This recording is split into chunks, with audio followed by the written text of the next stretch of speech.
I'm the number one most wanted in the United States. I am the most significant threat to the United States, according to the US DEA. The most significant threat in Canada, the number one drug trafficking kingpin in all of Canada. Okay, now, the most I've ever been convicted of is actually passing that joint. That is the most serious offense I've ever had. I will tell you this, I have been arrested 23 times for marijuana.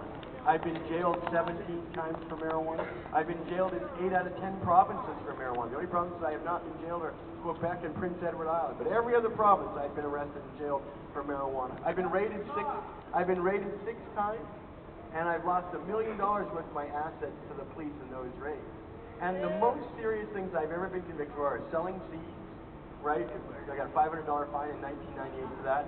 Selling bonds, promoting bonds, and promoting, I didn't know if it was illegal to promote bonds, but apparently it is. And I was convicted of giving half a gram of hash away for free, and I was convicted of passing one joint at a rally. And that's it. That's all I've ever been convicted for. But the DEA says I'm responsible for 1.1 million pounds of marijuana. And that's hard to visualize. I visualize mountains of marijuana, right? 1.1 million pounds of marijuana worth $3 billion. $3 billion. And now here's the thing. If it's true, I'm proud of that. One man in his own lifetime producing $3 billion worth of assets for his community would be like the greatest contribution anybody could ever make. None of us here are going to be responsible for $3 billion worth of productivity in their lifetime. That's an incredible achievement if it's true, and I sure hope it is. I sure hope it's true. So that's why they're taking me away. That's why they use this hyperbole, but not because I sold seeds. Hundreds of people in Canada sell seeds. You can buy marijuana seeds in the store in Kitchener here. You can buy it in Waterloo. You can buy it in London. You can buy them in Toronto. There's 5 shops on my block alone in Vancouver selling cannabis seeds to anybody who asks. Right? And they keep all that money themselves for the most part. Unlike me, I gave it all away. See, I came up with this great idea that when I was selling those books, banned books and magazines about marijuana, I thought, man, this is bad. We had all these stores put out of business and nobody said a peep. We had the government banning true factual literature and nobody issued a peep. I said, man, we need a revolution. We need some way to kickstart some serious-ass revolution, because we've got a quiet country with quiet people who will let their rights disappear. You can't trust the record companies to defend your freedom of access to music. You still can't seem to count on the magazine distributors to defend your right to get High Times magazine or Grow books. I thought, how come it always comes down to just one guy? How come I've got to make Sunday shopping legal? How come I've got to make sure that the government doesn't ban obscene, or what they call obscene records? How is it that it just falls on me to defend books and magazines about marijuana? Where are all the other bookstores? Where are all the other publishers? Where's all the people with big money? They were doing nothing. I said, but we need big money. We need big money to have a revolution. I came up with this incredible idea, the best idea I've ever had, right? And it was called Overgrowing the Government. Because I thought we need to raise millions and millions of dollars.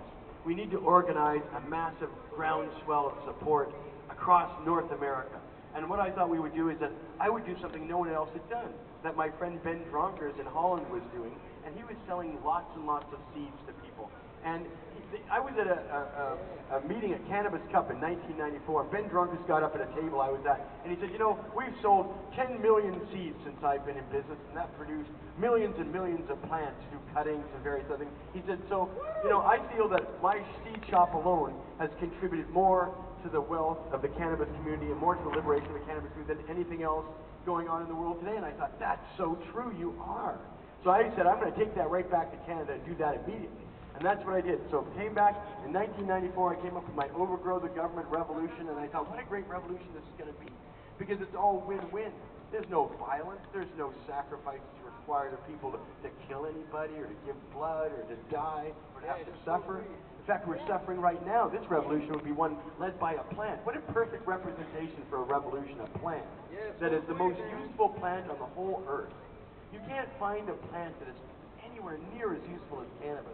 You can't, in fact, cannabis is one of the few things that won't kill you.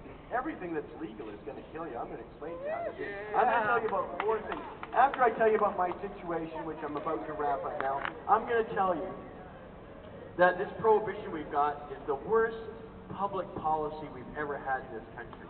That this prohibition that we've got, that I'm basically being made to suffer for, they're picking on me because they're resentful of all the success we made. Because with that, when I started selling seeds, I raised $4 million in this space of 10 years to give away to people. The marijuana policy project to normal. I paid for the Canadian Supreme Court challenge to overturn the marijuana laws in 2003. I paid for the global marijuana marches that happen in over 300 cities every year. I paid $35,000 a year from 1997 to 2005. I paid $85,000 for the Canadian Supreme Court challenge, which we lost.